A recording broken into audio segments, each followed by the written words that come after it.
এই ঘাটটা অনেক লম্বা, উপরে ওদেরকে অনেক উপর থেকে দেখা যাবে, অনেক দূর থেকে দেখা যাবে। কিরে এই লোকটার ঘাড় এত বড় লম্বা কেন?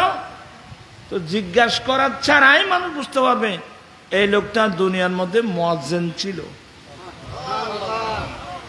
যারা আজান দেয়। এগুলো না আপনি বুখারী শরীফ হাদিস পড়লে দেখবেন যে এক সময় মুসলমানের ছেলেরা আজান দেওয়ার জন্য যখন ঝগড়া লাগতো, কি লাগতো? ঝগড়া লাগতো। তো এক পর্যায়ে ঝগড়ার নিরসন কিভাবে করবে, বড় লটারি দাও। এক সময় আজান দেওয়ার জন্য কি দেওয়া হতো? লটারি দেওয়া হতো। লটারির মধ্যে যার নাম উঠবে সে আজান দেবে। তো ঝগড়া নিরসনের জন্য আর কি। এখন যদি মুয়াজ্জিন ঠিকভাবে আজান, মুয়াজ্জিন যদি না আসে, মুয়াজ্জিন তার দিনের চাকরি শেষ। তুমি আজান না দিয়ে কোথায় গিয়েছো? কিন্তু বলা উচিত ছিল আল্লাহ মুয়াজ্জিন আসে নাই, এই সুযোগে আমি একটা আজান দিয়ে দিই। পরিবেশ নষ্ট হয়ে গেছে। আমাদের আমলে ছিল আমরা আজান দেওয়ার জন্য প্রতিযোগিতা দিতাম, কার আগে কে আজান দেবে। এখন তো নাই, এখন শেষ। এখন আবার আরা কি করে আইলাম নিজের টান না ভাই, ওরা ফল মাই ফল শুনেন না, ওয়াজ কোনো করবো না, গুমজার না ফেসবুক সার কোনো করবো। তোরা বোর তো ডরকে ফেস গিয়া দিয়া মোবাইল দিয়ে ওই তারা বালা করেছে আইব। আল্লাহর নবী বলেন মুয়াজ্জিন যখন আজান দেয়, উম্মত তোমরা আজানের জবাব দাও। কিভাবে? মুয়াজ্জিন যেভাবে বলবে সেইভাবে। বেশ কম হবে মুয়াজ্জিন যখন বলবে হাইয়া আলাস সালাহ, তোমরা বলবা লা হাওলা ওয়ালা কুওয়াতা ইল্লা বিল্লাহ। মুয়াজ্জিন বলবে হাইয়া আলাল ফালাহ, তোমরা বলবা লা হাওলা ওয়ালা কুওয়াতা ইল্লা বিল্লাহ। বাকিগুলো ঠিক থাকবে, আজান দাও। এ আমার নবীর নির্দেশ, আজান দাও।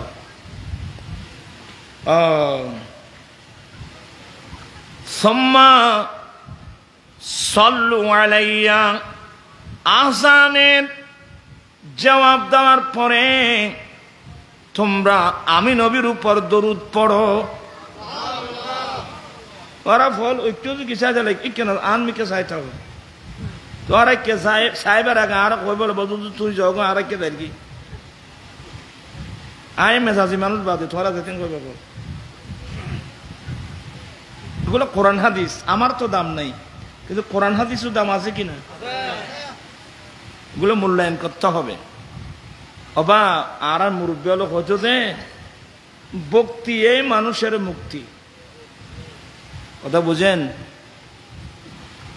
বলতে চাচ্ছিলাম আমার দেল নবী বলেন আজানের জবাব দেওয়ার পরে তোমরা আমি নবীর উপর দুরূদ শরীফ পড়ো।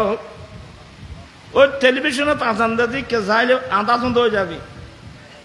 এর টেলিভিশনত আজান দিই বেগুন আধা মানুষ, সরকারও সদর বদর আয় হলে তোমারা গোস্ব গোস্ব তো গোস্ব হলেও অসুবিধা নেই।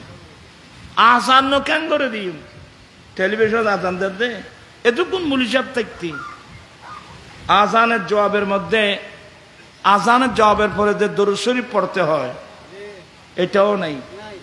আর আজানের দোয়া যেটা আছে ইব হাড়ি বিলি হয়েছে না মাথে কা আয় গতবার সরকার থেকে এইবই ওই আমলে ইসলামিক ফাউন্ডেশনের যিনি গভর্নর কফিলউদ্দিন সালেহী সাহেবকে আমি বলখালিতে বলছি রে আপনাকে ধন্যবাদ, আপনি যে ওয়ারজুকনা শাফাআতা ইয়াউমাল কিয়ামা এটা অ্যাড করছেন। তবে আরেকটা জিনিস বাকি আছে, দরুদ শরীফ তো নাই, নবীর হাদিসে তো দরুদ আছে, এটা একটা অ্যাড করবেন। আর করতুন মানুষ ঠিয়া বসে চুরি করে, এলে দোয়া চুরি করি ফেলিতি ওইসে আন্না মাতিয়া হইলে তোমার বেগুন সইবে ভাই দোয়া পর্যন্ত হারিয়ে ফেলে তার ভাই তারা। আমার নবী বলেন, খুব ঠান্ডা মেজাজে শুনবেন, সুম্মা সাল্লু আলাইয়া, আযানের জবাব দাও, জবাব দেওয়ার পরে তোমরা আমি নবীর উপর দুরূদ শরীফ পড়ো। দুরূদ কোনটা? যেই দরুদ আপনার জন্য পড়তে সহজ। এখানে যে দরুদ ইব্রাহিমই পড়তে হবে এমন না, দরুদ যেটা আপনার জন্য সহজ ওই দরুদটা বড়।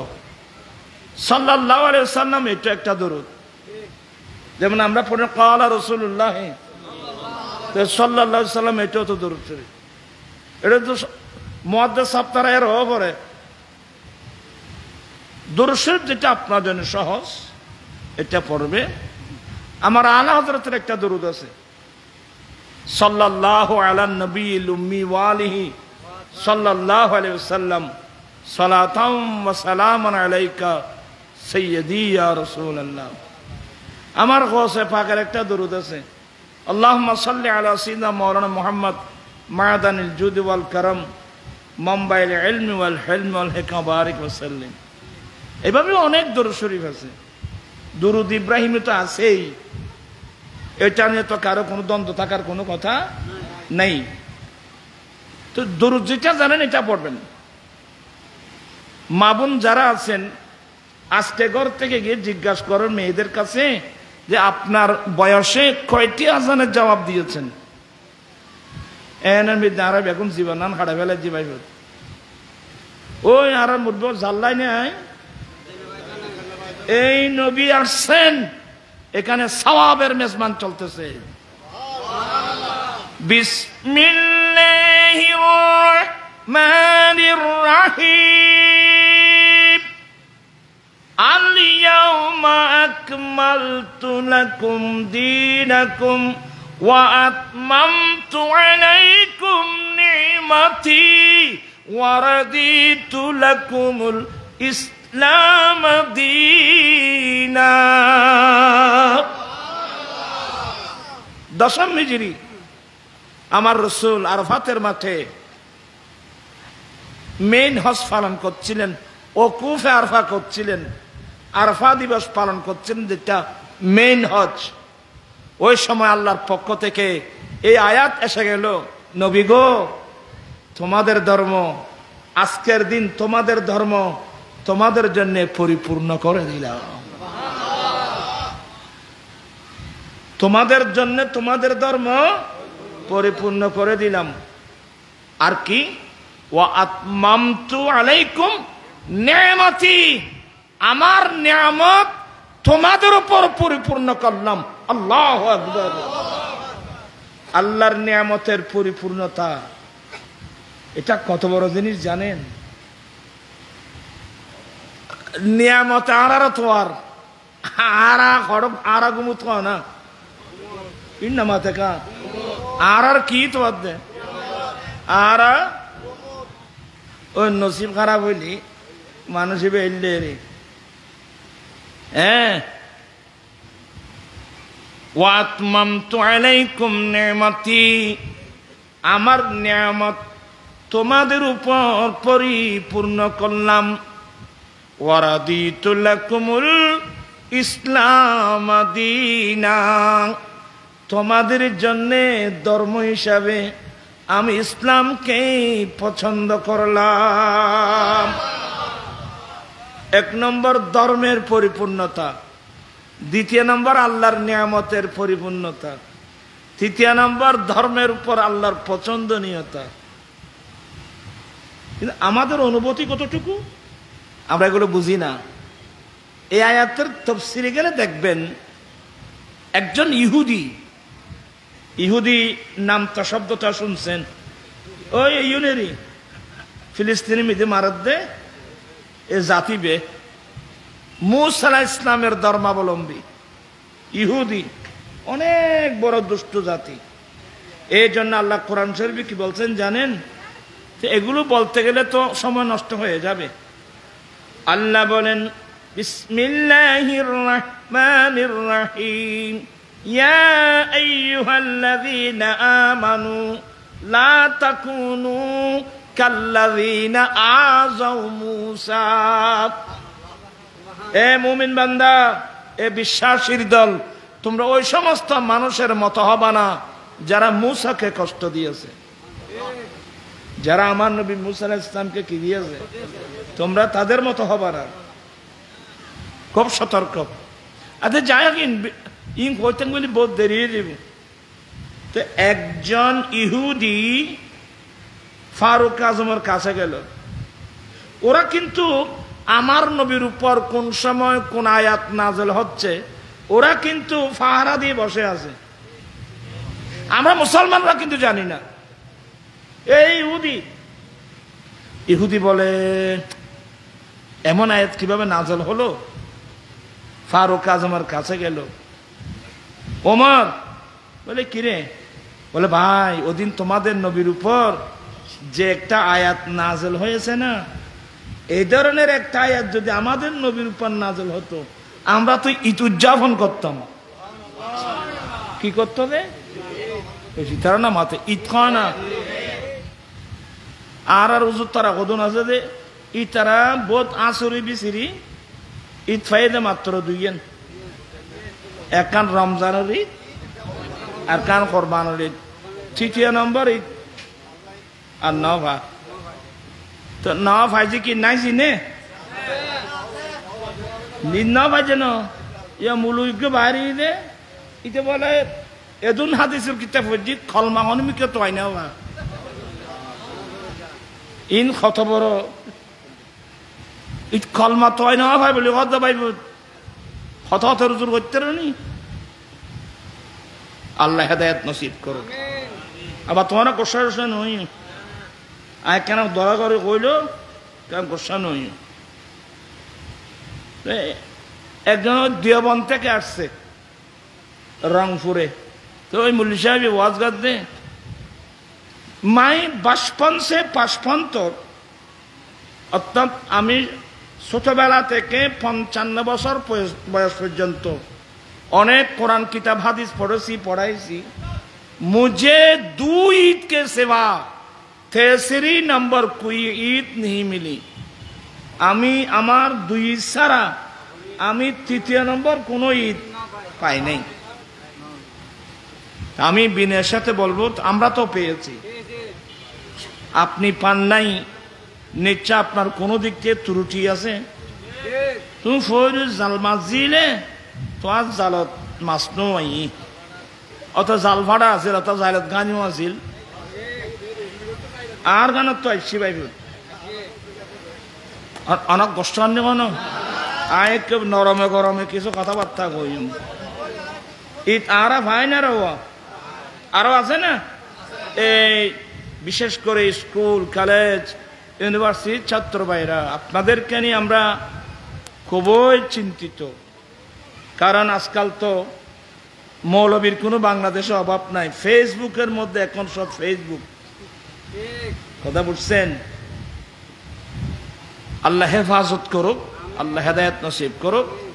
খুব ঠান্ডা মাথায় শোনেন তো, ওই ইহুদি ফারুক আজমকে বলছে যে ওমর, সেদিন তোমাদের নবীর উপর যে একটা আয়াত নাজেল হয়েছে না, এই ধরনের আয়াত যদি আল্লাহ আমাদের নবীর উপর নাজেল করত আমরা কি উদযাপন করতাম?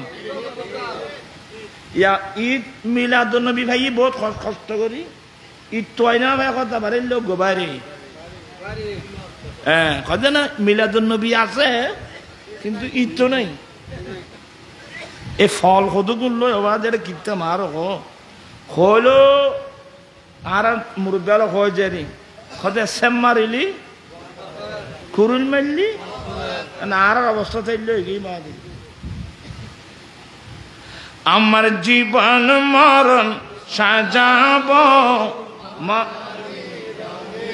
আমার জীবন মরণ সাজাব মাদানে, সেই রঙে রঙিন হলে আল্লাহ রসুল তাকবে আমার সঙ্গে।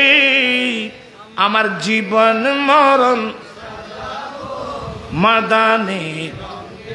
আচ্ছা একটু তাড়াতাড়ি বলি, সময় আপনারা বিরক্ত হয়ে যাবেন। বলতে চাচ্ছিলাম, ওমর সেদিন তোমাদের নবীর উপর যে একটা আয়াত নাযিল হয়েছে না, এই ধরনের একটা আয়াত যদি আল্লাহ আমাদের নবীর উপর নাযিল করতো, ওই দিন তো আমরা ঈদ উদযাপন করতাম, মানে তোমরা করো নাই কেন? তো ফারুক আজম, এটা মেশকাত শরীফও আছে, কি করতে মেমুল সাহেব কত গুণ লই। ফারুক আজম বলেন, এই ইহুদি সে কোন আয়াত? তখন ইহুদি তেলাওয়াত করল, আলিয়াউমা আকমালতু লাকুম দীনাকুম, আজকের দিন তোমাদের ধর্ম তোমাদের উপর পরিপূর্ণ করলাম। ওয়া আতমামতু আলাইকুম নি'মাতি, আমার নিয়ামত তোমাদের উপর পরিপূর্ণ করলাম। তোমাদের জন্য ধর্ম হিসাবে আমি ইসলাম কি পছন্দ করলাম। এই আয়াত এটা আর কি, কারণ আমার রসুল যে ধর্ম প্রতিষ্ঠার জন্য আসছেন, আয় হায় হায় হায়, কোথায় দিন, কোথায় রাত, কোথায় ঘর, কোথায় বাড়ি, কোথায় আহার, কোথায় নিদ্রা, বিরামহীন মানুষের কাছে ইসলামের দাওয়াত পৌঁছে দেওয়ার জন্য নবী গো যে দায়িত্ব নিয়ে আসছেন। আজকে ধর্ম কি? সুবহানাল্লাহ বলবেন না? আজকে ধর্ম পরিপূর্ণ। এই আয়াত ফারুক আজম বলেন, এই ইহুদি এই আয়াত সম্পর্কে আমার জানা আছে। এই আয়াত যেদিন নাযিল হয়েছে সেদিন আমরা মুসলমানের দুই ঈদ ছিল। আপনারা যারা ওই রমজানের ঈদ, কোরবানের ঈদ ছাড়া তৃতীয় নম্বর ঈদ নহব, এ হাদিস নহব। ফারুক আজম বলেন, ইহুদি ওই আয়াত যেদিন নাযিল হয়েছে সেদিন আমরা মুসলমানের দুই ঈদ ছিল। বলে হ্যাঁ, দুই ঈদ ছিল, কি কি? ফারুক আজম বলেন, ইহুদি এই আয়াত যেদিন নাযিল হয়েছে এটার দিন ছিল ইয়াউমুল জুমআ। এটা দিন ছিল ইয়াউমুল জুমআ, জুমার দিন, বিশ্বের মুসলমানের জন্য ঈদের দিন। জুমার দিন বিশ্বের মুসলমানের জন্য ঈদের দিন। আমি বলছি এক নম্বর। দ্বিতীয় নম্বর দিন ছিল জিলহজ মাসের 9 তারিখ, ইয়াউমে আরাফা। আরাফা দিবস বিশ্বের মুসলমানের জন্য ঈদের দিন, জুমার দিন। আচ্ছা জুমার দিন ঈদের দিন কিনল হসাই পাইতে না? তোমার হাতে চালান নাই, তোমার আছে তো হরিভদর লই, খালি ভদর লই। আপনারা কেউ রং বুঝবেন না, কিছু কইল ওষা নই। আমার ভাইয়েরা, জুমার দিন কে নাম রাখলো এই ইতিহাস লিখে রাখবেন। জুমার দিন আগে নাম ছিল আরবা। জুমার দিনের আগের নাম কি ছিল? আরবা। ইয়াউমুল জুমা কে নাম রাখলো? কোথায় রাখলো? কেন রাখলো? আমার নবীর দাদার দাদা, যার নাম কাব ইবনে লুয়াই, আমার নবীর বংশগোষ্ঠীর মধ্যে পাবেন কাব, কাব ইবনে লুয়াই। আমার নবীর দাদার দাদা কাব ইবনে লুয়াই একদিন ওনার বাড়িতে কুরাইশ বংশের মানুষদেরকে একত্রিত করেছিলেন। এটি তারা লড়ি গিয়ে গিয়া ওই তারা ওই গা বড় দিক সাথ দেয়। আবার যায় এনে মেজাজ মিক্কে মানুষ নেই, তোরা খুব সতর্ক। আজ সামনে যারা বেচু ইকে অবহেলা নগর যায় খোঁজিম শুনো, তুই একটা আমি ঘর করবি যে মরতে পাইব। মফত ভরাই তো এতলা দাম নাই পাইব। ঠিয়া খরচ করি মাদ্রাসাত যায়, ওর কাজ তাই ডাইলের পানি খায়, ফন্না পড়লি তো এনে বুঝতে এটা তো একবার ইয়া খবর খর কত তোর কর্মা বিরিয়ানি বিরিয়ানি বলি কত না না আর থাকা যে মাদ্রাসাত কি এই সিনেমা দেখা ডাইলে পানি বুঝো নি? এন ডাইল উজু বানাইতে পারিব পাইব তো বুঝলেন না এ কষ্ট তোমার স্বপ্ন তো দেখতে না ফন্নাই নেন বুঝছো না তুই আমার ভাইয়েরা বুঝাতে চাচ্ছিলাম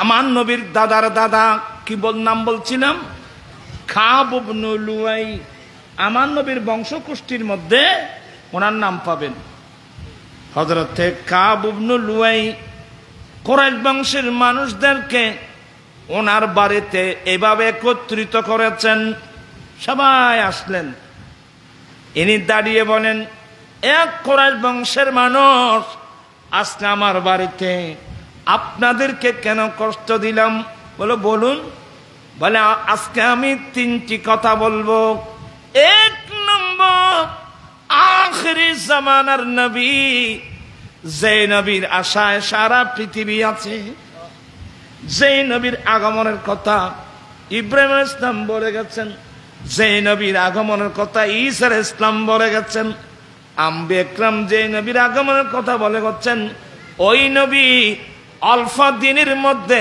দুনিয়ায় আসতেছে এ মিলাদুন নবীর আলোচনা সেই নবী অল্প দিনের মধ্যে আসবে এক নম্বর দ্বিতীয় নম্বর সংবাদ হলো সেই নবী আমি কাব ইবনে লুয়ার বংশ দিয়ে আসবে দুই তৃতীয় নম্বর ওনাকে যদি পেয়ে যাও নিশ্চিন্তায় তোমরা সেই নবীর কলমা পড়ে ফেলবে এই তিনটি কথা বলার জন্য তোমাদেরকে আমার বাড়িতে একত্রিত করেছি আমি কাব ইবনে লুয়াই আজকের যে দিন আরবা আমি আজকের দিনটা নাম বদলাই দিলাম আজ থেকে দিনের নাম হবে ইয়াউমুল জুমআ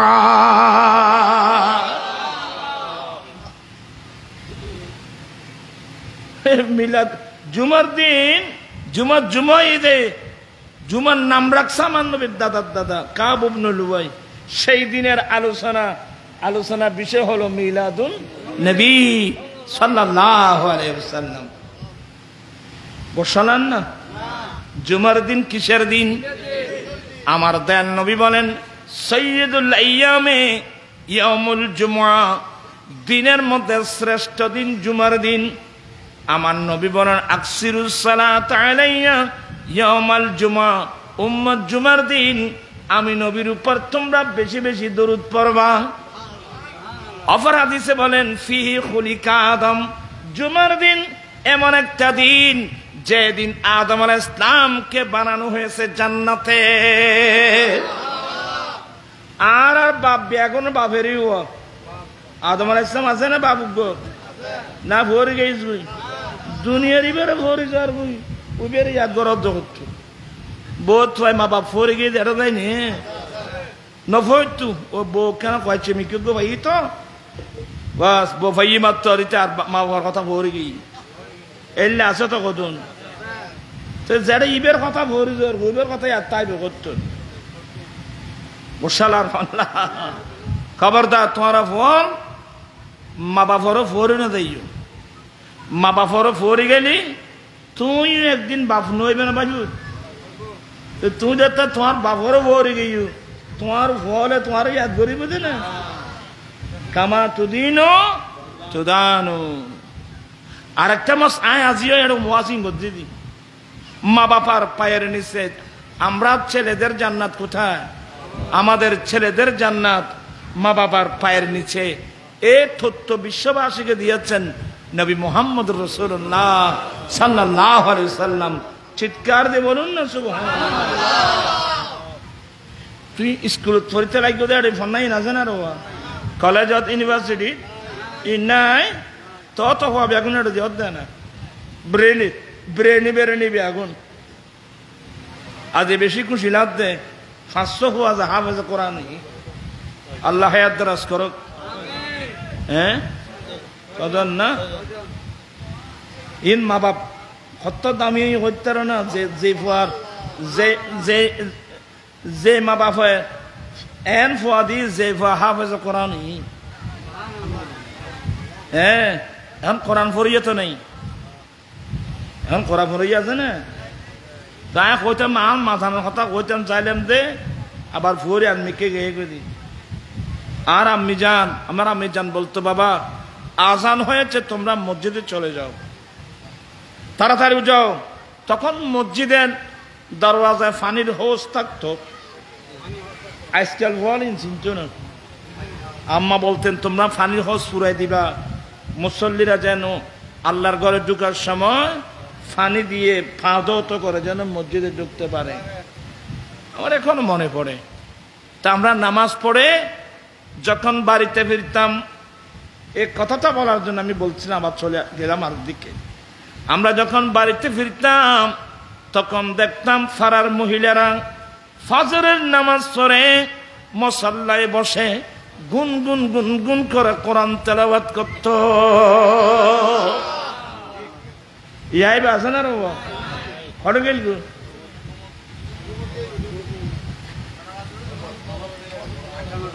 আমি তোমাদেরকে ছেলে, ইয়ং ছেলে যারা তোমাদেরকে কষ্ট করে আসছো মাহফিলে, আসো আমরা অন্তর দিয়ে আমার নবীকে ভালোবাসি। নবীকে ভালোবাসতে শিখলে আমার কর্মগুলো কি হবে? ঠিক হবে। আমি প্রায় জায়গায় কবি নজরুলের কথা বলি। সে কোনো মুহাদ্দিস না, মুফতিও না, বাংলা ইংরেজি লেখাপড়াও তেমন নেই, এই অষ্টম শ্রেণী নাকি কি পড়ছে, কিন্তু তার জীবনে যতগুলো কিন্তু জাতীয় কবি লিখলো কি দেখবেন যে তার সমস্ত লিখনই আমার নবীর প্রেমে। মোহাম্মদের নাম জপেছিলি বুলবুলি তুই আগে,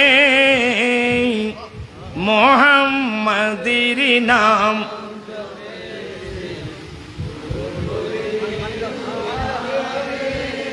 পড়ার জোর জানো বউ লাগে আর হইতে না দেব তুই না হইতে নাই কোথায় কই পড়ার। মোহাম্মদের নাম জপেছিলি বুলবুলি তুই, তাই কেরে তোর কণ্ঠের গান, তাই কেরে তোর কণ্ঠের গান এমন মধুর লাগে রে, এমন মধুর লাগে মোহাম্মদের।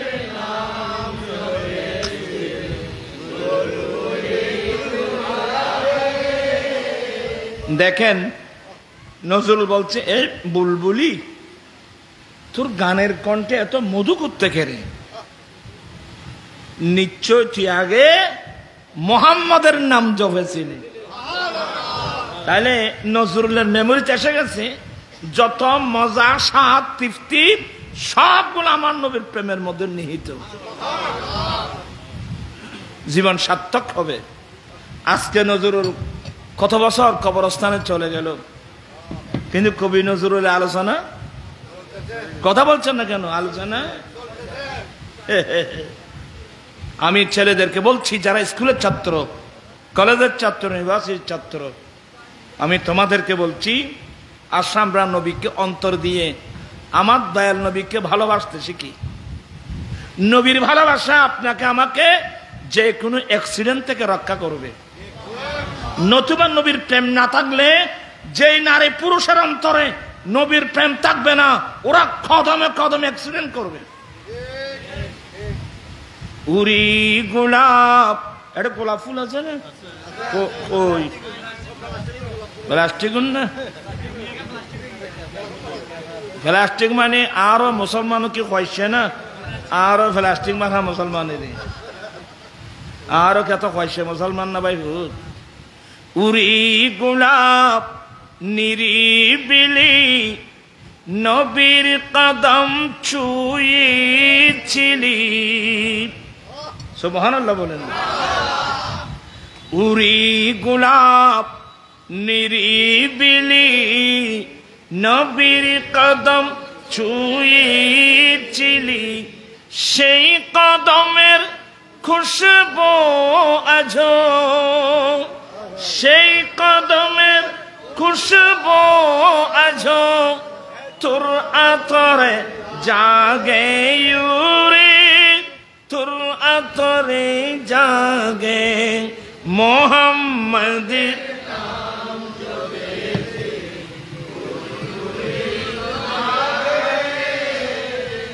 মোহাম্মদের নাম জপেছিলি, মোর নবীকে লুকিয়ে দেখে তার পেশানির জ্যোতি মেকে উড়ে চাঁদ রাঙলে কি তুই গভীর রাগে উড়ে, গভীর রাগে মোহাম্মদের নাম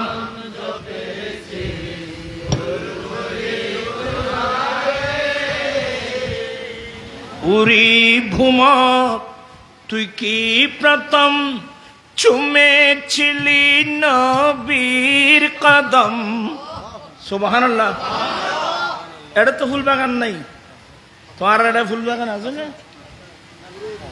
কোন দিয়ে আছে কোন কেন গড়ের আশেপাশে কেন ফুল বাগান টাগান করছো না? বা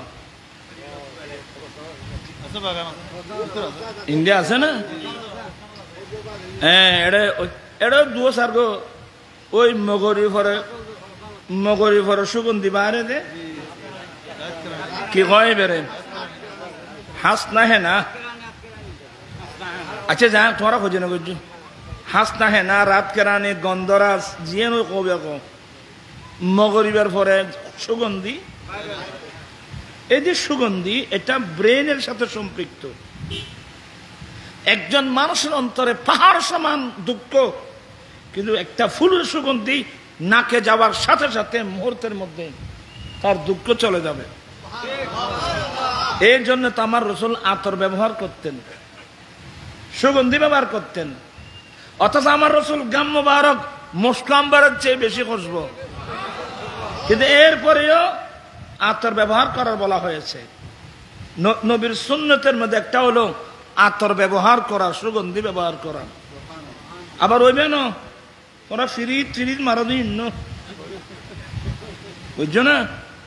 আতর ব্যবহার করা আমার রাসূলের কি ব্যবহার করো না অজন বুঝছি দে এড়ে তোয়ালি খড়ে ব্যবহার করো দে বেগুন ফকড় আতর নাই এক মোদা আবুল বিড়ি আছে তোয়ালি পা দেবে এড়ে জানি কি খুশবু করতে নেই বাবুল বিড়ি বে বেশি খুশবু বাইবু কি খাচ্ছ এই জাতির কি ওয়াজ করো দাঁড়া চাই বাসে টিয়া নজার এগুলো মারাত্মক জিনিস। আপনারা এই বিড়ি সিগারেট খাবার যার অভ্যাস আজ থেকে ওয়াদা করেন তো আমি আর খাবো না। আর তুই বিড়ি খাই রে কুলি করতে করতে 1 ঘন্টা কুলি করছো, তারপরে মসজিদ গেলে দেবে দে ফোন করে দেবে সারে মিককে মুসল্লির নফারাতে ঠুস হয়ে বাইরে দিবেন নাই। যখন নামাজ বাঁধি বেলা এখন নামাজ মাইফিল করতে ওই বাসরে বাস আর বহুত জন কথা কয় ও দূর তুন বম না কথায় মারে বা এনে লেখিবি কোম্পানি ধূমপান স্বাস্থ্যের জন্য লেখি দি তো অবা আর 1 বোঁদা আবুল বিড়ি দেওয়া না তেন নগজ তোমার সাথে আর 1 বোঁদা গ্যাস্ট্রিক ব্যারাম দাও 1 বোঁদা গ্যাস্ট্রিক বুঝছো না? খাইতে খাইতে ও বোধে গ্যাস্ট্রিকেরই ও বোধে গ্যাস্ট্রিকের পরে হবে আলসারের পরে হবে ক্যান্সারের পরে স্লোগান আসবে তুই এখন দেখ স্যার ওই অবস্থা নতা হবি। সাধারণ ছেলে না আজ চাচা কদুন আছে তো বুড়ো খাসেও বিড়ি টানে কি খাচ্ছ মক্কা শরীফ আজকে টেকে দেড়ো কদুন লুয়ে আয় নদে পানি নামি ওদের টানেরও হাঁসের খাঁসেরও এ জাতি খ্যাঙ্গুরি বাজি ঠিক করতাম আরো কথা চাই আজের মা বের যারা ইস্যু একখান একখানে বদভ্যাস ফেলাইতে পারিবে না ফেলাই না ফেলি নবীর দরবার নবীর মজলিস কিল্লা আইলে বেদাতে সাইয়া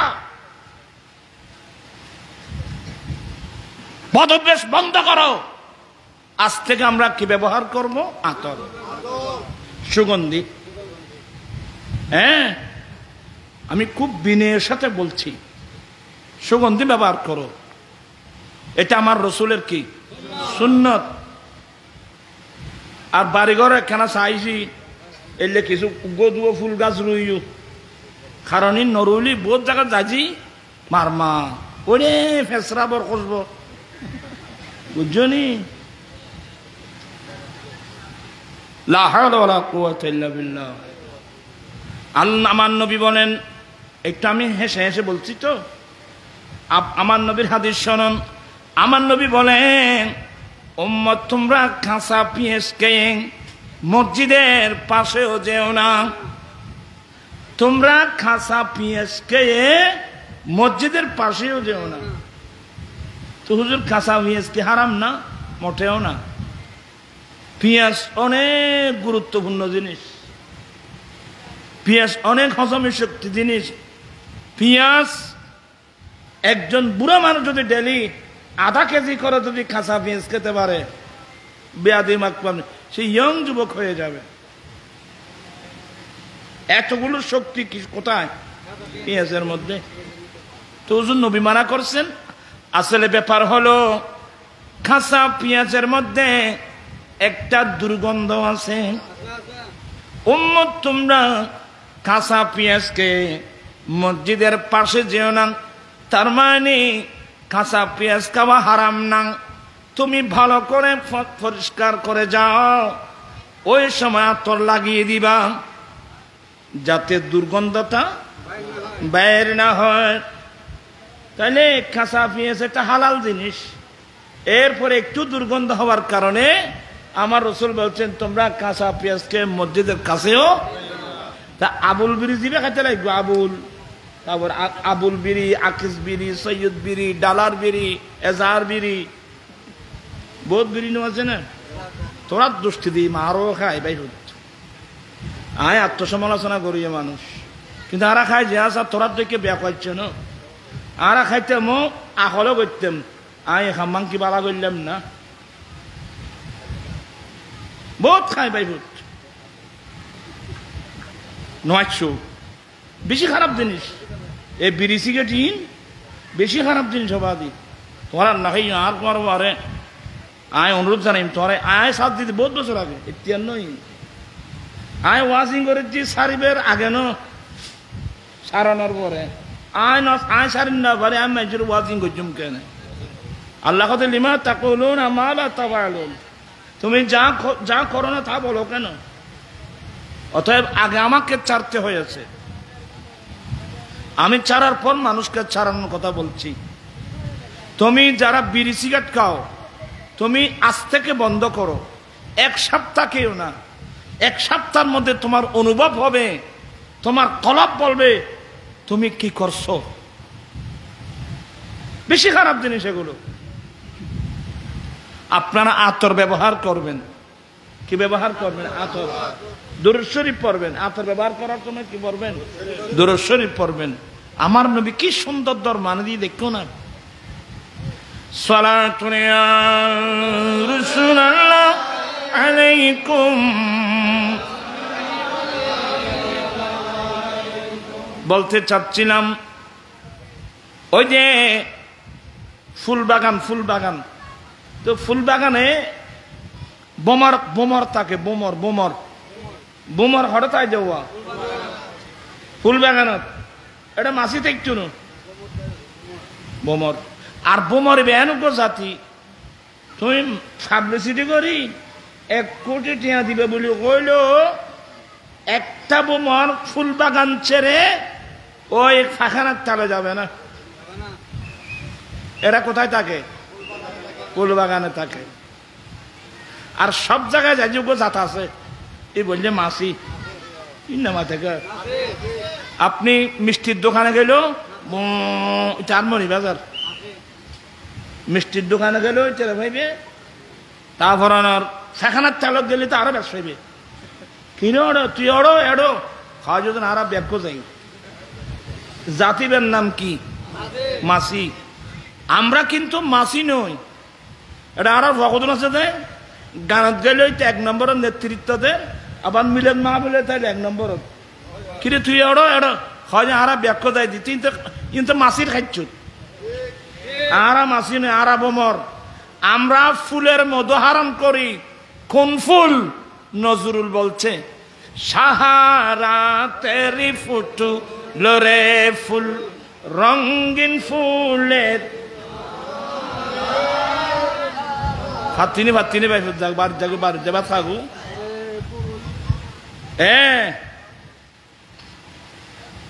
খোদা কবি নজরুল এত সুন্দর সুন্দর করে কেন কইল আমরা একটা ফুলের মধু হারাম করব কোন ফুল আমরা যেখান থেকে আমার দয়াল নবীর সুগন্ধি পাওয়া যায় তো নজরুল বলছে যে ওই যে ফুল বাগানের বোমর আছে না সে ফুলের মধু হারাম করার সময় তো নজরুল হদ্দে ওরে ভুমক তুই কি প্রথম ছুমেছিলি নবীর কদম কি মানে তুই ফুল বাগানত ফুল খাইবা ফুল আহরণ করিবার সময় তুই বোমা করে কি হদ যে কি তুই নজরুল হদ দে ওরে বোমা তুই কি প্রথম ছুমেছিলি নবীর কদম গুনগুনিয়ে সে খুশিকি গুনগুনিয়ে সে খুশিকি জানাসিরে গুল বাগিউরে জানাসিরে গুল বাগে মোহম বুলবুলি তুই মোহাম্মদের নাম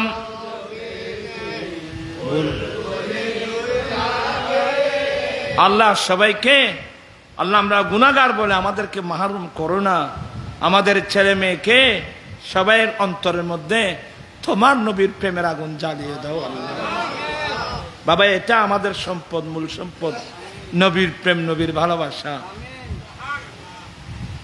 নবী মোর পরশমণি নবী মোর সোনার খনি নবীর নাম যে সেই তো দুজাহানের ধনী সুবহানাল্লাহ বলবেন না আচ্ছা এই নজরুলের শিখিল যেমন নবী মোর পরশমণি নবী মোর সোনার খনি নবীর নাম জপে যেজন সেই তো দুজাহানের আরে যে নবীর নাম জপবে আমার জিকির নবী নবী দু চোখে মদিনার ছবি ওই সীতারা নামাতে আমার জিকির নবী নবী দু চোখে মদিনার ছবি নবীর প্রেমে দিতে রাজি জীবনের সকল আমি নবীজির আমি নবীজির আমি নবীজির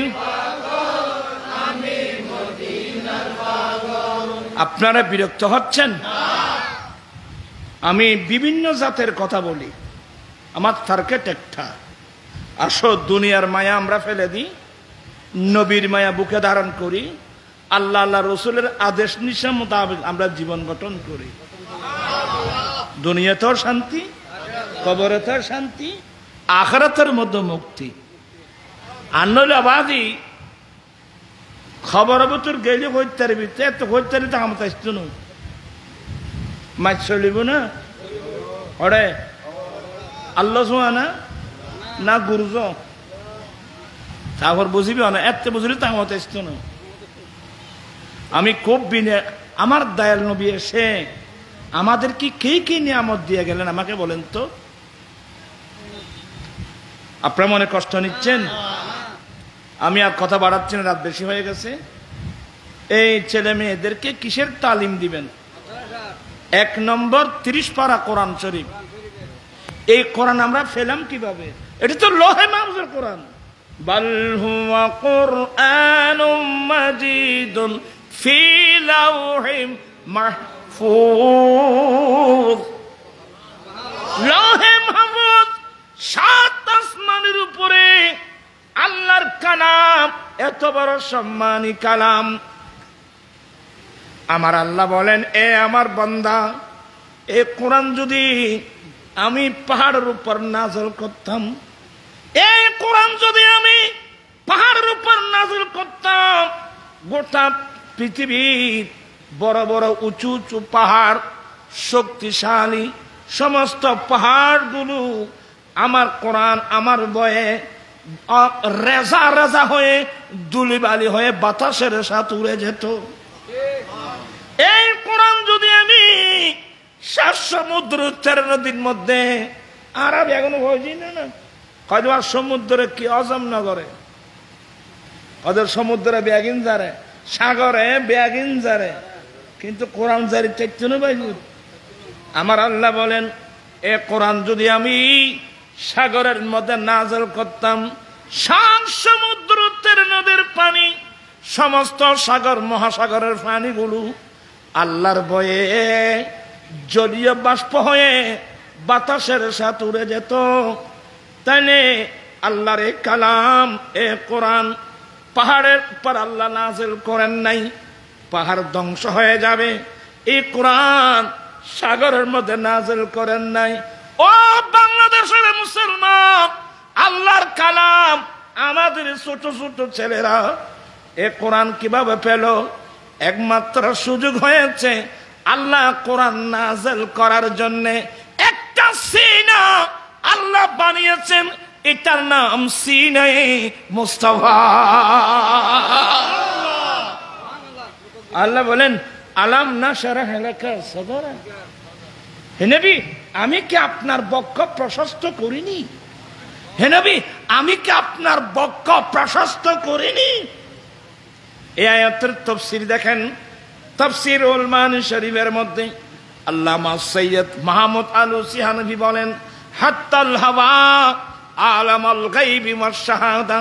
আল্লাহ আমার নবীর বক্ষ মুবারক এত বিরাট করে দিয়েছেন, আল্লাহর দৃশ্যের জগৎ, অদৃশ্যের জগৎ সবগুলো আমার নবীর সিনা মুবারকের মধ্যে চলে আসছে। সুবহানাল্লাহ। ইয়ার মুলি সাহেব কতুন নবীন দেখে ইয়েন না দেখে, ইয়েন জানে ওয়েন না জানে, এলে হয় যে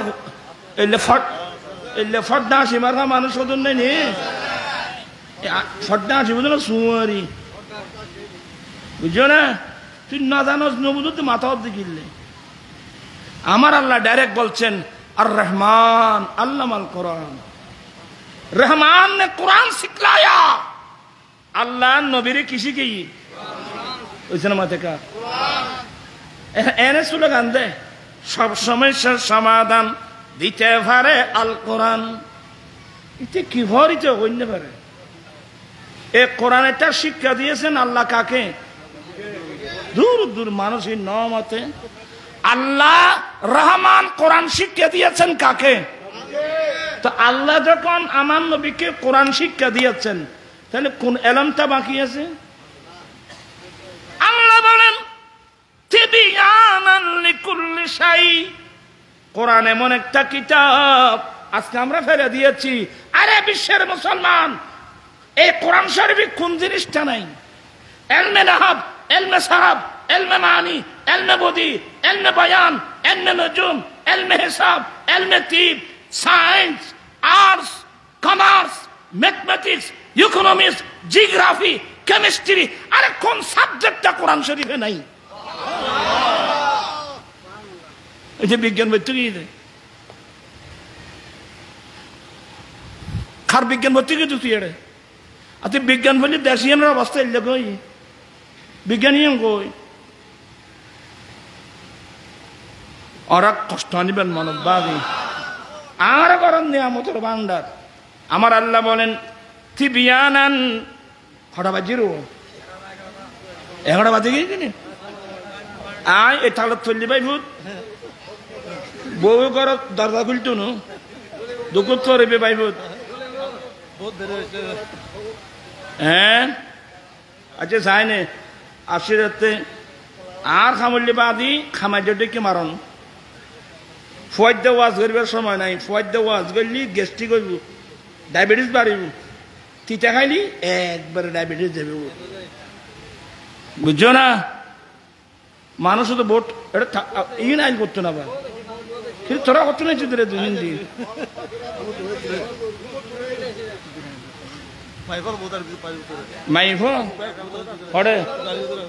মাইফল তার নকই মাইফল বড় বেওয়া। আজ 15 বছর এই মাইফল যৌতুকের বিরুদ্ধে আন্দোলন করেছি। উগ্র মাইফা জামাইরে কয়ে আল্লাহ 570 টাকা বাড়াইতো। এই মাইফল তার নয় আমি বেগুন চিনি, এই বেগুন জামাই টেলের শাড়ি কিনে দিলে বেশি কিনে দেয় মাইফল তার নকই। আজ 15 বছর এনে তো প্রধানমন্ত্রী ভোট, প্রধানমন্ত্রী মাই হওয়া, বিরোধী দলের নেত্রী মাই হওয়া, স্পিকার মহিলা, তারপর শিক্ষামন্ত্রী মহিলা, এতগুলো মহিলা থাকতে এ দেশের নারী জাতির উপর যৌতুক পাতা থাকতে পারে কিভাবে? আয় মাল্লা ইয়ে দূর দিয়ে না। হ্যাঁ আজকে এই গ্রামে তালাশ করেন না, হাজার হাজার গরিব গরিব মেয়েরা উপযুক্ত, যৌতুকের কারণে মেয়েদের বিয়ে হচ্ছে না। কত মেয়ে স্বামীর ঘরে গিয়ে লাঞ্ছনা শিকার হচ্ছে। এই মাইফল আয় তো আল্লাহর ওয়াস্তে আন্দোলন করি মাইফল আল্লাহ টিয়া ভাড়াই না দাঁড়ানো দাঁড়ি আজকে গোসালাদ যে হয়ে দিয়ে মাইফলের কেন ব্যবহামিক বুঝছো নি? আল্লাহ টিয়া ভাড়াই দেব বৈরব রুগে মাইব কলেজের প্রফেসরের স্ত্রী আয় বৈরব মাহফিল গিয়ে জামাই দিয়ে হোটেলত 20,000 টাকা 20,000 আয় বেসু তো গিয়ে হজর এটা আমার ওয়াইফ অনেকদিন আগ থেকে জমা করতেছে, বলে নুরি হুজুর যে আন্দোলন করতেছে ওনাকে হেল্প করা আমাদের ইমান নৈতিক দায়িত্ব। এই যোগ্য মাই বাবা যে বই রবর আর 2-3 মাই ভাই আর 7 ভাই দুবো আর গো বল খালি ফাইলাম গো তারা 1,000-2,000 ফাটাই দেরি আর গো ইংল্যান্ডের তো মাই আজিও মাই ভাই বেশি লেটে মাই ভাই অল্প কিছু ঠেয়া ফাটাই আর করতুন এটা যেটুকুন মাই ভাই আমার ঠেপ তোমার তো ঠেপ এখন আনি মাত্র বৌর তুলে দিই ব্যাংকর চেক বই হতো বৌর হাত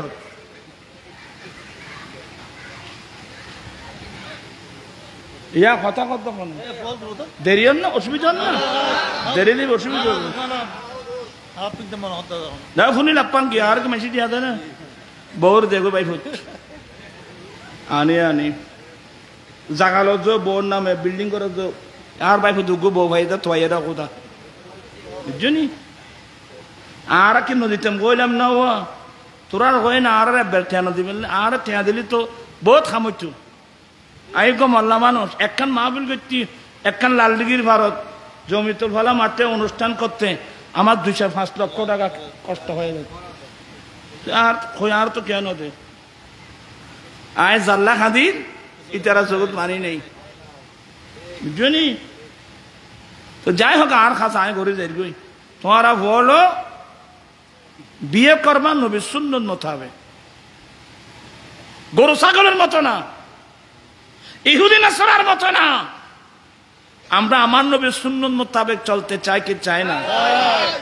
আমার জীবন মরণ সাজাবো মাদানি রঙে, আমার জীবন মরণ মাদানি সেই রঙে রঙিন হলে আল্লাহ রাসূল থাকবে আমার সঙ্গে। আমার জীবন মরণ মাদানি, আমার জীবন আমার মরণ আমি সাজাবো মাদানি রং দিয়ে। মাদানি রঙের অর্থ হলো আমার দয়াল নবীর সুন্নত দিয়ে। আমরা যদি নবীর আমাদের লাইফটা আমার নবীর সুন্নত দিয়ে সাজিয়ে নিতে পারি, চলাফেরা, উঠা বসা, লেনদেন, আচার, এক কথায় জন্মলগ্ন থেকে মৃত্যুকাল পর্যন্ত আমাদের প্রত্যেকটা কর্ম যদি নবীর সুন্নত মোতাবেক হয়, কবরে, হাসরে, কিয়ামতের কঠিন দিনে আপনার পাশে আমার পাশে কেউ নাই, আমার দয়াল নবী তো থাকবে। বিপদে তারা বিপদেই বন্ধুর পরিচয়, বন্ধুর পরিচয় হচ্ছে এনে বন্ধু বোধ, ওই বন্ধু বয়ফ্রেন্ড গার্লফ্রেন্ড নামা থেকে মানুষের কোন বয়ফ্রেন্ড নি গার্লফ্রেন্ড, এন মুসলমানের তো কি বয়ফ্রেন্ড গার্লফ্রেন্ড, বুঝছো না? সরি, আমি ক্ষমা চেয়ে নিচ্ছি। এখানে বাপসাচার বয়স্ক মুরব্বী আছেন, বেয়াদবি ধরবেন না। আপনার পকেটে টাকা আছে, বন্ধুর অভাব নেই। আপনার পকেটে টাকা আছে, বন্ধুর। আরেকটা কথা বলবো, আপনার যৌবনতা আছে, বান্ধবীর অভাব নেই। আপনি বন্ধু বান্ধব বুঝবেন কখন জানেন? যেদিন আপনার পকেটের টাকাও গেল, আপনার জোয়ান কিও গেল, তারপর বুঝতে পারবেন, দেখবেন যে সাইডটা আর কেউ নাই। কিরে তোরা হরে হতে না টিয়া গেই গইছ, টিয়া গেই গই, জোয়ান কি গেই গই। তো হদ একজন কবি, बचपन का मेरे दौर बड़ा लाजवाब था, जब आ गई जवान तो ना खराब था। আমি আসি ইংরেজিতে, ইন্ডিয়ার ট্রেনে করে যাচ্ছিলাম, একটা উর্দু পত্রিকা পড়ছিলাম, এই জিনিসটা ওখানে পেয়েছিলাম। আসি ইংরেজির কথা বলছি। बचपन का मेरे दौर बड़ा लाजवाब था, जब आ गई जवान तो खाना खराब था। बस আমি আর এদিক সেদিক কথা বলবো না, আমি বিনয়ের সাথে বলবো, দুনিয়ার মায়া ত্যাগ করো, নবীকে ভালোবাসতে শিখো, নবীর সুন্নত মোতাবেক জীবন গঠন করো। আর যদি না হয়, এ না হইলি ইয়া যেন বেন হরি আতে ডল্লার যে ভাবি ফোয়াশা তো আত্ম আছে। এই যে মোবাইল, ছেলে মেয়েদের হাতে মোবাইল, এই যে রাস্তা দিয়ে হাঁটতেছে, ইতে দে মোবাইল সাইডে গাড়ির তলে ভরিয়ে না কইতে পারে, শুধু মরতো মাই হলো মোবাইল। আমি খুব নসিহতমূলক এমন কিছু কথা বলবো, কেউ বলবে না। আমি এই মোবাইল, ইউটিউব, এগুলো আমি দেখছি। আমি সবার কাছে ক্ষমা চেয়ে নিচ্ছি, মা বোনরাও আছে, আপনারা কেউ রং বুঝবেন না। এখানে দুটো সাইড আছে, একটা ভালো আর একটা খারাপ।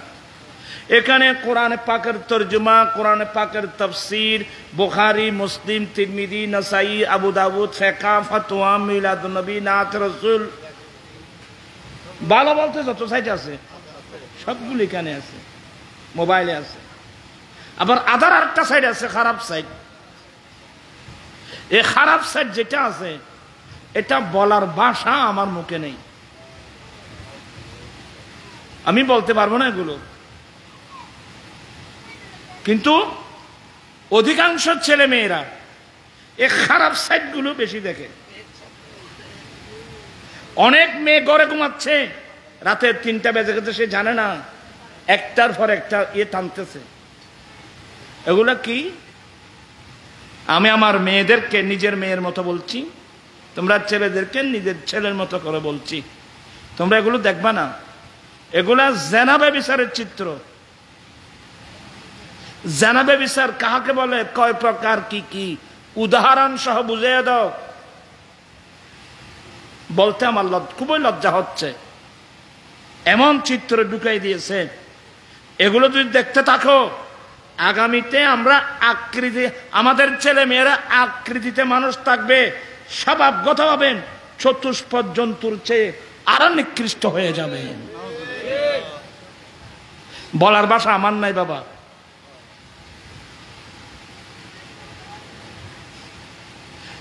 নিজের বাবা নিজের মেয়ের সাথে জেনা করতেছে, এগুলো ঢুকাই দিয়েছে কোথায়? আর আর পারবো না বলতে বাবা, এগুলো মানুষ থাকবে না। আর এগুলো সব এগুলো ফেসবুকে ইউটিউবে কিভাবে ঢুকায়? আর এগুলো দেখলে আগামীতে ছেলে মেয়েরা মুসলমান তো মানুষ থাকবে না। আর তোমাদেরকে আমি 2 হাত করে জোর করে বলবো, এই খারাপ ছবিগুলো তোমরা দেখবা না। তোমরা ইয়ং যুবক বা যুবতী, এই ছবিগুলো দেখলে তোমার মাথা থেকে পা পর্যন্ত তোমার যৌনাঙ্গ সক্রিয় হবে। এমনকি তুমি তোমার বীর্যগুলো আর ধরে রাখতে পারবে না। প্রত্যেক দিন এগুলো দেখতে দেখতে তোমার বীর্যগুলো অমূল্য সম্পদ বীর্য, কিন্তু এগুলো যখন নষ্ট হয়ে যাবে, তুমি যখন দাম্পত্য জীবনে যাবে, তুমি তোমার ওয়াইফের কাছে ব্যর্থ হবা, তোমার ওয়াইফ ফরকে প্রেমে পড়বে, শুরু হয়ে যাবে তোমার সংসারে অশান্তির আগুন। আমি কি বুঝাতে পারলাম? লজ্জা ফেলে আমাকে বলতে হচ্ছে তোমাদেরকে বাঁচানোর জন্যে। এই মুহূর্তে কিভাবে বাঁচবেন? আসো আমরা দুনিয়ার মায়াকে পায়ের নিচে দিই, নবীর মায়া বুকে ধারণ করে আমরা জীবন গঠন করি। একটি সম্পদ থাকলে আপনি আমি যে কোনো অ্যাক্সিডেন্ট থেকে নিজেকে রক্ষা করতে পারবো। আমি কি জিনিসটা বুঝাতে পারলাম? আমি আপনাদেরকে যদি বিজ্ঞান পড়ে আশ্চর্য হয়ে যাবেন। ইনশাল্লাহ অন্য কোনো সময় আসলে কথা বলবো। আসলে কোরআন শরীফের মধ্যে সবকিছু আছে। আমি আপনাদেরকে ধন্যবাদ জানাচ্ছি যারা এখানে হেফজ কোরআন, হাফেজ কোরআন হচ্ছে। ছেলেরা যখন হাফেজ কোরআন হয়, এরা এটার মুখ দিয়ে অনর্গল কোরআনে পাকের তেলাওয়াত থাকবে। কথা বুঝতেছেন? এই কোরআনে পাক যে যার সিনের মধ্যে কোরআন ঢুকছে, এটা শহর হয়ে গেল, আবাদ হয়ে গেল। যে কলবে কোরআন নাই, এটা একটা জঙ্গল। এটা একটা জঙ্গল। আমার নবী এসে আমাদেরকে কত নিয়ামত দিয়ে গেলেন। আল্লাহ পাক এই মাহফিল কবুল করুক। আর লাস্ট একটা নসিহত, এখানে অনেক স্কুল কলেজের ছেলে আছো, আমি তোমাদেরকে 2 মিনিট নসিহত। তোমরা ফজরের নামাজ মসজিদে পড়বা। আমরা যেহেতু মুসলমান, নামাজ তো পড়তে হবে। ফজর নামাজ কোথায়? মসজিদে। একটা রুটিন করবা, আমি ডেইলি 8 ঘন্টা সময় নামাজের পরে আমি মসজিদের কোনায় কোরআন শরীফ নিয়ে বসে যাব। হুজুরকে বলবো, বাবা আমাকে একটু বুঝাই দেন, আলিফ বা তা সা জিম হা খা, আমি মখরজ ঠিক করে। আপনি বেশি না, ডেইলি আধা ঘন্টা 3 মাস কষ্ট করেন। 1 পৃষ্ঠা যদি কোরআন শুদ্ধ করে পড়তে পারবেন, বাকি তুমি নিজে নিজে শুদ্ধ করে পড়তে পারবে। আরে বাবা, ফরজ নামাজ ইমামের পিছনে পড়বো, আমাকে কেরাত পড়তে হবে না। কিন্তু ফরজ নামাজ ছাড়া নামাজ তো আরো আছে, ওগুলো তো আমাকে নিজে নিজে পড়তে হবে। আমি শুদ্ধ করে যে কোরআন পড়তে না জানি, সূরাগুলো শুদ্ধ করে পড়তে না জানি, আমি বাকি নামাজগুলো পড়বো কিভাবে? মহিলাদেরকে বলছি, মা বোনদেরকে বলছি, ফাঁকা ঘর গুনতে লাগবে, টাইস করা ঘুমত, সূরা ফাতিহা শুদ্ধ করে পড়ান শিক্ষা নেই।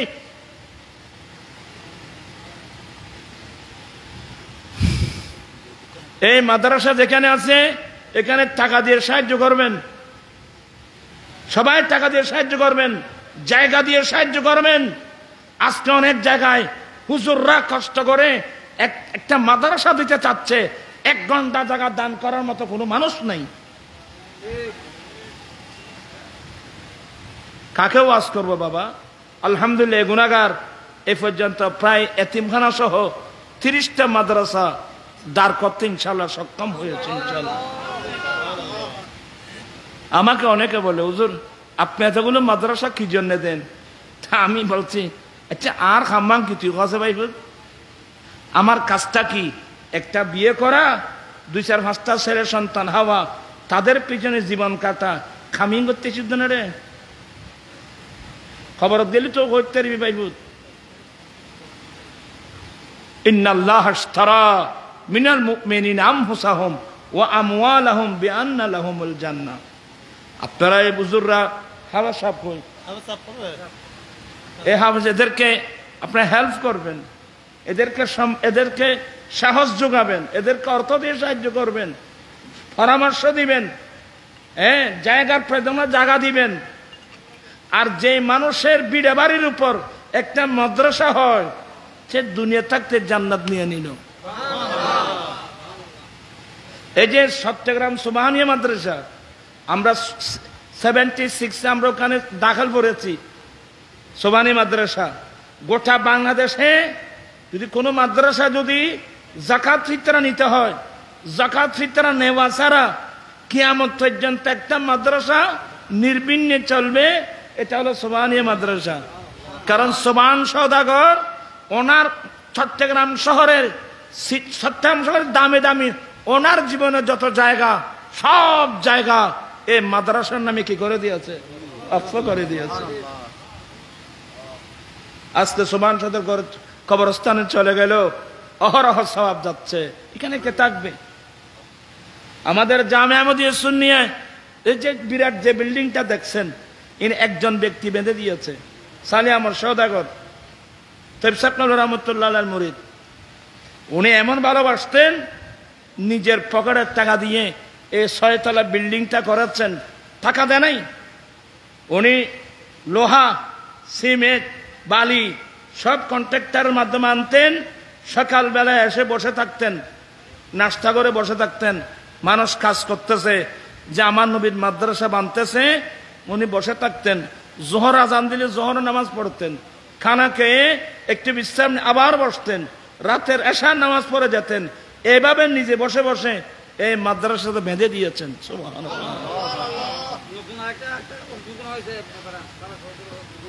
কথা বুঝছেন? তাহলে পয়সা, আপনারাও পয়সা রোজগার করছেন, এই টাকা দিয়ে কি করবেন? আপনি নিজের হাতে নিজের বাড়ির পাশে একটা মাদ্রাসা, আপনি মক্কার হেরাম শরীফে গেলে আল্লাহর ঘরের চতুর্পাশে বিরাট বিরাট 5 তলা 5 স্টার 4 স্টার হোটেল, বোর্ডিং মানুষ যেখানে, আপনি এখানে তথ্য নিলে জানবেন যে অধিকাংশ 5 স্টার হোটেলগুলো, 4 স্টার হোটেলগুলো বড় বড় আরবি শেখরা আল্লাহর হেরামের জন্য অক্ষ করে দিয়েছে, গোটা গোটা ঘর অক্ষ করে দিয়েছে। কারণ কে থাকবে দুনিয়ায়? তাই আপনারা এখানে অনেক বড় বড় পয়সাওয়ালা আছেন, বললে তো বহুত মাইন্ডুস পাইবত ঘর। এখন নবীর একখান ঘর বাঁধিয়েছ না, তারা আফে চলরে একখান বালা করে ঘর বাঁধি দেও না।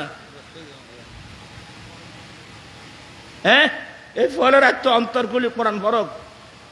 আর এই এরা তো অধিকাংশ আলেম তো গরিব ফ্যামিলির ছেলে। আপনারা পয়সাওয়ালা আছেন, বলে 2 কোটি 3 কোটি খরচ করে যুক্ত 1 কোটি খরচ করি বড় করে একখান একজখানা নবীর প্রেমত বান্ধি দিও না। জি,